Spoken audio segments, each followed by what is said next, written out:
Bev? Okay, first off, I'm a very much David McKinley backer. So my question is not meant to put him on the spot.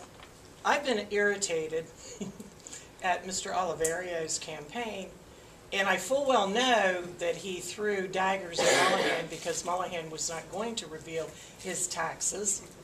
And I also know that he's using it prior to you actually being in a position to have to show your taxes. And I'd like you to explain to the crowd that that's not an issue for you. Because I know you well enough, and I know it's not an issue, but he's made it that you have something to hide. I have nothing to hide. I know that. What we've been talking about, Bev, is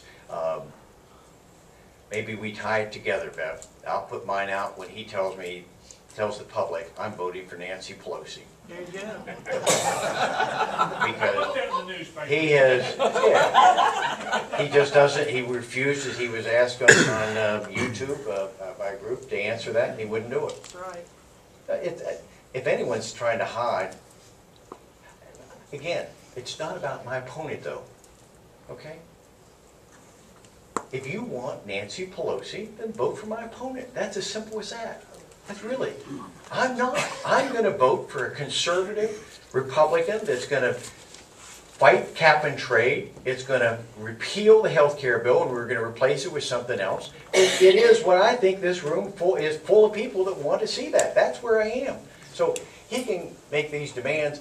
It's a distraction, Bev. You know that, and I know that. It's a distraction over an economy that we have 10% of our neighbors out of work. That's unacceptable. After spending $800 billion to try to stimulate the economy in a wrong way. I'm so frustrated with, I'm just chomping, I hope you can feel it, that we've got to get some basic facts. It's the private sector is going to do it, not the public sector. We're going to get our manufacturing back. When we look at all these empty plants up and down this valley, that's wrong. Because when we were growing up younger back in the 50s, those plants were humming again.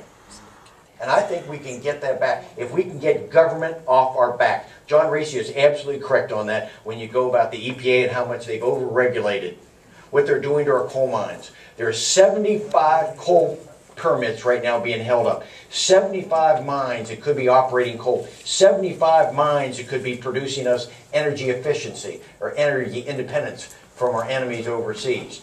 75, and they're holding them up. And they've had the audacity to go back to one, and they've repealed. They've taken away the permit. And 400 and some men are out of work. That's right.